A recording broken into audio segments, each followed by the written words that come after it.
Do you think the mail-in ballots, you think there's any room for like whatever happened in the last election?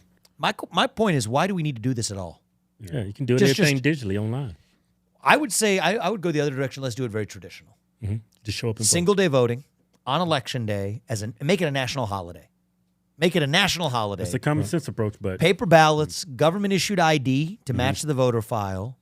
And then I also think that English should be the only language on a ballot. I don't think we need to have multiple different languages on a ballot. If you're in the United States of America, Vivek, we should if have you a don't common know language. English, you should not be voting for this country. I agree with that, right? That's and just I think, common sense. I personally also think that if you don't know what branch of government the U.S. president leads, it leads the executive branch of the government. You should know that before you're voting for the president. So I think every high school senior who graduates from high school should have to pass the same civics test that every immigrant has to pass to become a voting citizen of the country. Every immigrant has to pass a test to become a voting citizen of the country.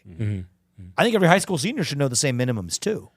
So this is what I believe. But regardless, single-day voting on election day is a national holiday. I think it would unite the country. There's one day where we each take a moment to think, okay, we're American. It's up to us. I have a national holiday. I don't have to go to work.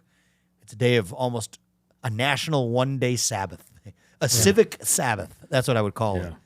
And that's actually something that allows us to collect ourselves once a year as a country.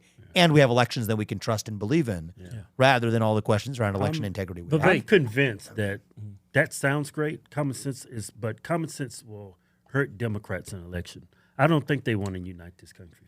I don't think many of them do. I think they exploit our differences, and that all that stuff you said is common sense. It should be in effect, but it'll never happen. He's got more of them wearing hoodies and study John Fetterman's brain and do whatever they did to him. Yeah, it's because some people just want to get reelected. They don't care about the country. They just want to maintain their power. And that's the Republicans who, for the most part, want to help the country. But it's the left. They don't want any of that, what you just said. They call that, what you said, racist. Yeah, they do. I mean, Coca-Cola said that about the voting law in Georgia that would require IDs. Delta and Coca-Cola called it racist. But just like the right isn't one thing, really, right? I mean, some people say Nikki Haley and Donald Trump and myself are all counted as the right. That word doesn't mean anything. Yeah, exactly. Well, I think right now, I don't think the left is really one thing now either. And so I think if we take off that goggle a little bit of red versus blue or Republican versus Democrat or even left versus right and sort of remix things a little bit, reshuffle things a little bit, I think what you are going to find is a lot of maybe a lot more John Fetterman conversions out there, right? And I'm not saying I'm not wishing everybody else to go through a stroke or anything else what he went through. Right. I mean to make light of that. But whatever it was that transformed this man, it's a beautiful thing to watch, even if it's short-term and not long-lasting.